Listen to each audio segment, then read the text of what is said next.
ya Rabb. Allahu Akbar. Allahu Akbar. Masya Allah.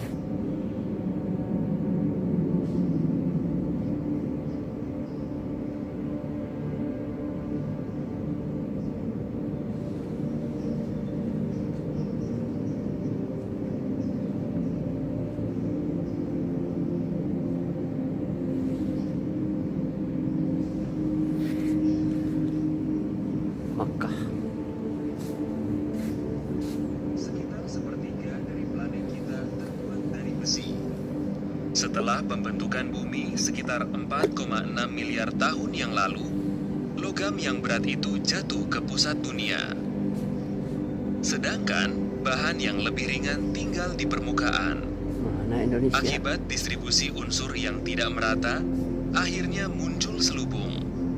Sebuah inti yang terdiri dari besi dan nikel, seperti juga mantel serta kerak dari unsur yang lebih ringan. وَأَلْقَى فِي الْأَرْضِ رَوَاسِيَ أَن تَمِيدَ بِكُمْ وَأَنْهَارًا وَسُبُلًا لَعَلَّكُمْ تَهْتَدُونَ.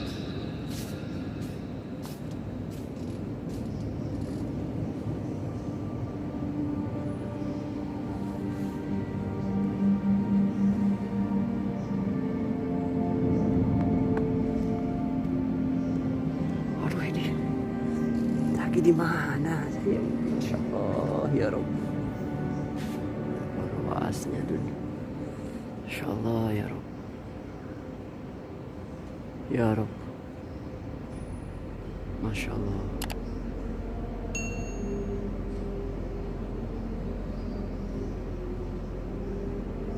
Masya Allah.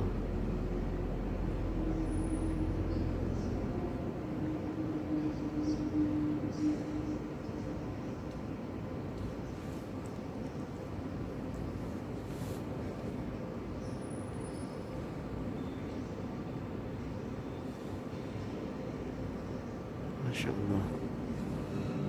Kita mendekat biar ada suaranya.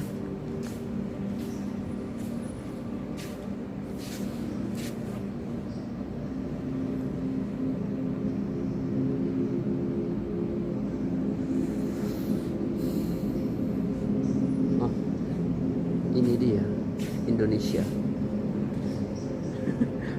Indonesia. Di kota di grup. Ya Rabb.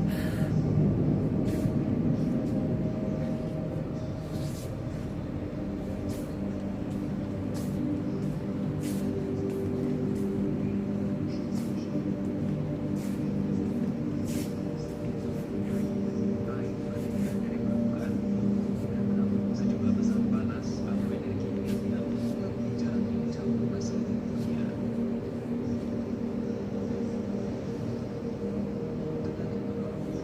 Proses yang menentukan iklim bumi adalah matahari. Karena bumi berbentuk bundar, radiasi matahari didistribusikan secara tidak rata pada permukaan bumi. Perbedaan suhu antara khatulistiwa dan kutub menjadi ekstrim seandainya kita tidak memiliki mekanisme kompensasi. Peredaran air global.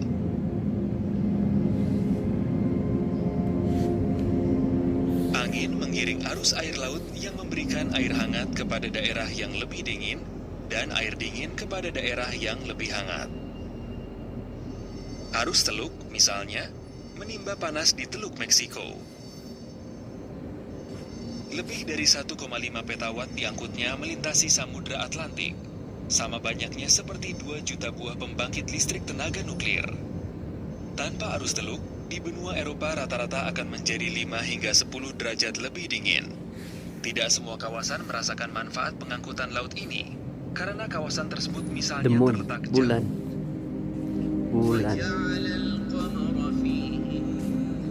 Insya Allah ya Rabb. Adalah benda angkasa yang paling dekat dengan bumi. Jarak Bulan. antara bulan dan bumi hampir 400.000 kilometer.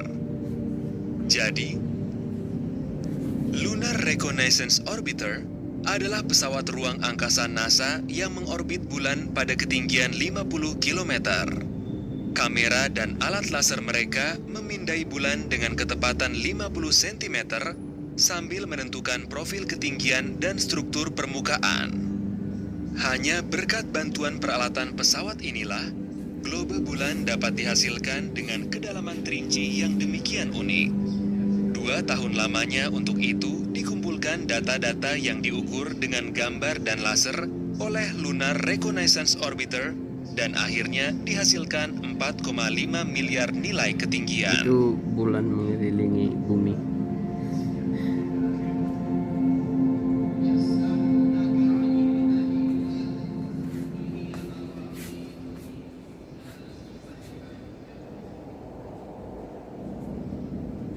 Kurang lebih seperti ini bulan mengelilingi bumi.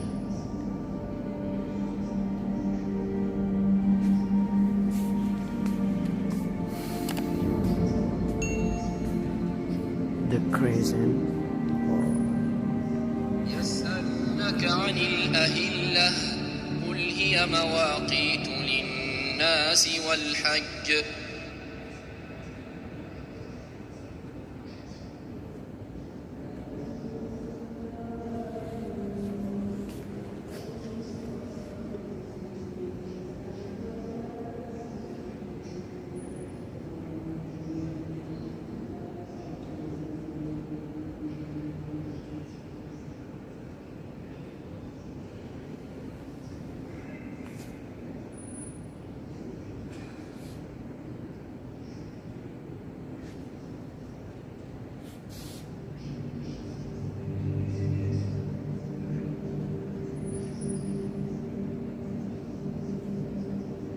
Anda dapat mencoba melihat bulan sabit baru dalam berbagai skenario di langit. Silahkan melihat melalui satu fokuskan pada titik di mana Anda melihat tentang bulan sabit baru. Nggak tahu lihat apa ini. Saya mau coba dulu. Konfirmasi untuk mengetahui apakah Anda benar atau tidak. Tetapi hati-hatilah. Waktu Anda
Sekarang kita turun lagi.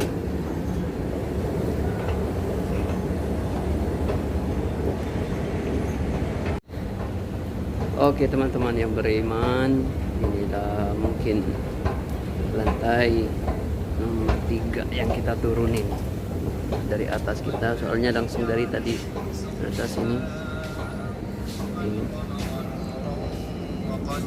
Masya Allah, Masya Allah.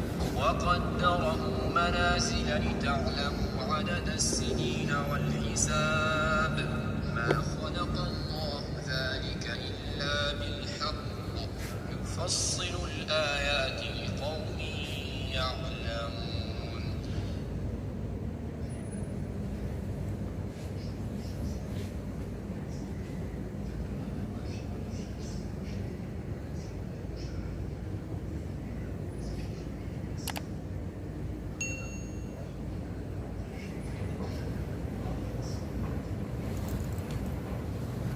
Hari bumi.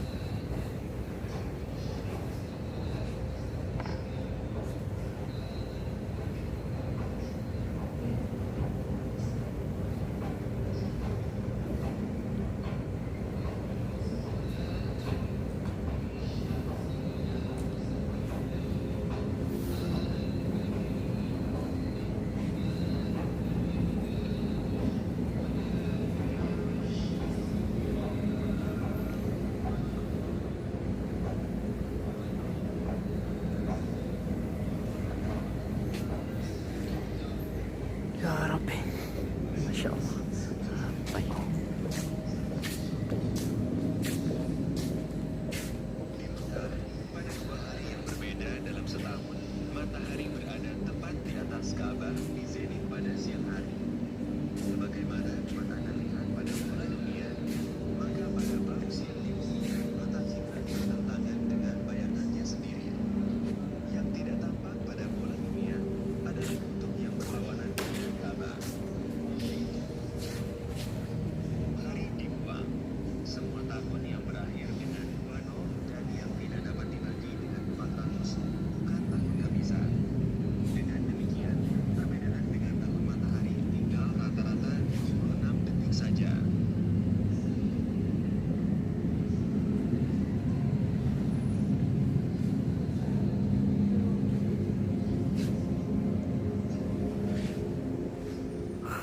Sebelumnya, 3000 tahun yang lalu, orang mula-mula memiliki kalender lunar.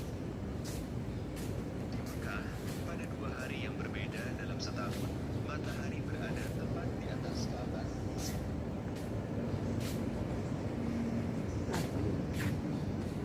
The time for Zuhur prayer. Waktu untuk sholat zuhur berakhir dengan dimulainya sholat asar.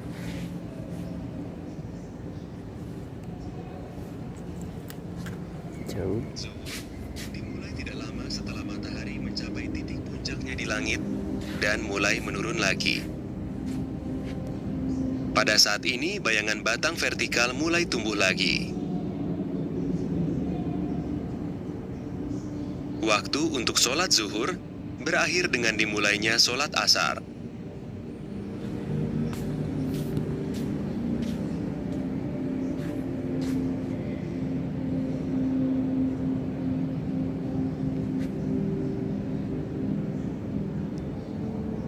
Pada siang hari, dan sama dengan panjang sesungguhnya batang tersebut.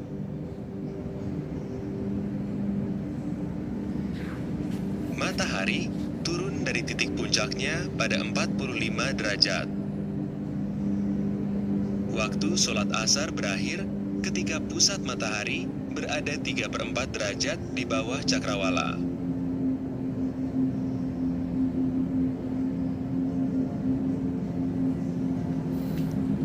Sholat asar dimulai. Walaupun kriteria astronomi sebenarnya sudah harus tenggelam. Hal ini disebabkan oleh atmosfer bumi yang mematahkan cahaya matahari. Oleh karena itu, perhitungan waktu awal doa harus memperhatikan efek kurva cahaya ini.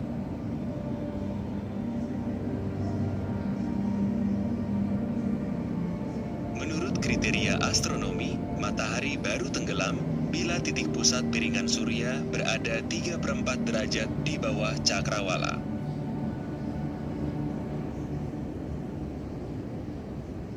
Waktu sholat maghrib berakhir ketika senja berakhir.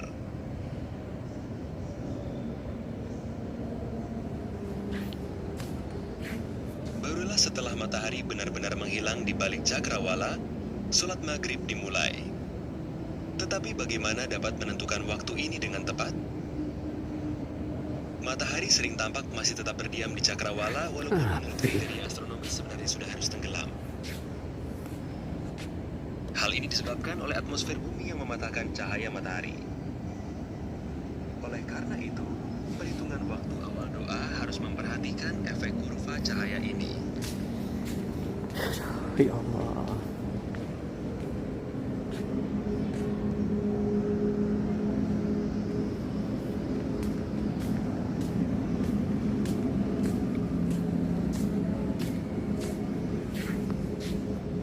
Peralatan ilmiah paling hebat di zaman kuno dan abad pertengahan adalah astrolabe. Alat ini merupakan gambaran 2 dimensi dari langit dengan mana posisi dan waktu dalam astronomi bisa ditentukan. Pada tepi yang ditinggikan dari sebuah plat dasar bulat, terdapat skala waktu dalam jam dan skala sudut. Ke dalam plat dasar ini diletakkan segitiga dan koordinat cakrawala situt. Apa yang masih kita temukan dalam navigasi astronomi dewasa ini, sebagian besar berkaitan dengan pengetahuan para pelaut Arab. Sudah sejak awal mereka menyadari bahwa ketinggian bintang utara sekaligus juga menggambarkan garis lintang geografi lokasi mereka. Lebih dari 1000 tahun yang lalu, para navigator Arab menggunakan jari untuk memperkirakan ketinggian gugusan bintang di laut lepas. Isba, begitulah mereka menyebut radian ini, yang besar. Sudah pada abad 3 Hijriah atau abad 9 Masehi, para kartograf Arab dapat membuat peta dunia dengan garis pantai yang rinci. Beberapa di antara peta itu bahkan juga menunjukkan ciri-ciri topografi. Pada masa itu, Khalif Al-Ma'mun memerintahkan untuk mengukur bumi dengan bantuan bintang utara. Menara jam yang besar telah menjadi pencatat waktu. Sebagaimana telah disebutkan pada menara jam, penghambat merupakan inti jam mekanis. Oleh sebab itu, awal era jam mekanis dianggap sebagai penemuan penghambat pertama.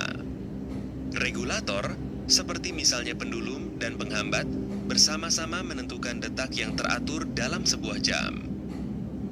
Tetapi apabila sebuah jam mekanis terletak telentang atau berulang kali berubah posisinya, detaknya juga ikut berubah. Penyebabnya adalah gesekan dan gravitasi. Untuk mengelakkan perubahan irama ini, pembuat jam Swiss Abraham Louis Breguet pada 1209 Hijriah atau 1795 Masehi menemukan yang disebut tourbillon. Di sini, regulator dan penghambat berputar mengelilingi porosnya sendiri di dalam sebuah sangkar, sehingga kesalahan posisi dapat dikompensasi. Tourbillon layang yang dapat dilihat di sini menunjukkan pengembangan. وجعلنا الليل والنهار آيتين فمحونا آية الليل وجعلنا آية النهار مبصرة لتبتغوا فضلا من ربكم ولتعلموا عدد السنين والحساب كل شيء فصل. Jam matahari sudah digunakan ribuan tahun yang lalu. Jam Dalam matahari. hampir semua kebudayaan, jam matahari merupakan alat pengukur waktu yang pertama. Prinsip yang digunakannya relatif sederhana. Sebuah batang yang ditancapkan secara vertikal di tanah memproyeksi bayangan antara matahari terbit dan terbenam. Karena dalam perjalanan waktu tersebut matahari berubah, baik posisi ketinggiannya di cakrawala maupun arahnya di langit, bayangannya dapat digunakan untuk menentukan waktu dalam dua cara. Dengan mengukur panjang bayangan atau menentukan arah pantulan bayangan. Dengan cara ini, waktu pada suatu tempat tertentu di dunia dapat ditetapkan, yaitu yang disebut waktu setempat. Yang paling umum dikenal ialah jam matahari horizontal dan vertikal. Bila arah permukaan Udah. وجعلنا الليل والنهار. Jam pendulum, seperti jam Riffler di sini, menempati posisi khusus dalam sejarah pengukuran waktu. Jam tersebut adalah jam mekanis yang paling akurat. Oleh karena itu, jam ini disebut jam presisi. Pada awal abad 14 setelah Hijriah, atau pada abad 20, pakar fisika dan insinyur Jerman Sigmund Riffler membangun jam pendulum presisi yang optimum. Yang menanggung jawab atas akurasi jam buatan Riffler. Abit aing kok. Dengan menekan tombol, Anda dapat memperoleh kartu Mega Timestamp Anda sendiri dengan ketepatan sampai nanodetik. Press button.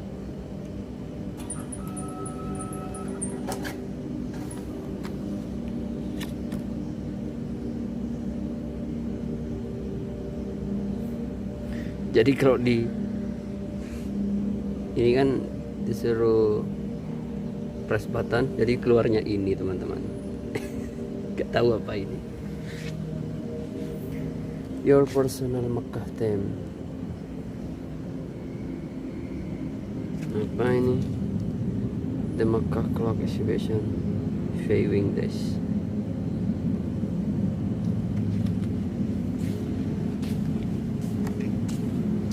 Masya Allah. Ada di bawah pusat pengamatan bulan dan astronomi Raja Abdullah merealisasikan waktu Mekah. Untuk tujuan ini, pusat itu mengoperasikan beberapa jam atom semacam ini guna menghasilkan waktu dasar yang diperlukan.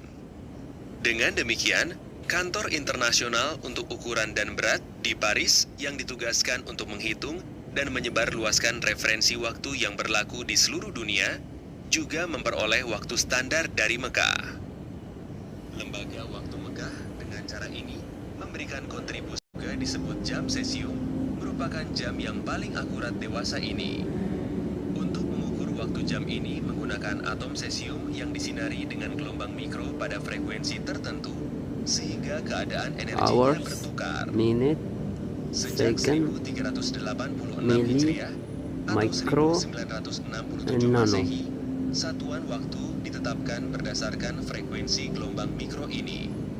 1 detik didefinisikan sebagai 9.192.631.770 osilasi.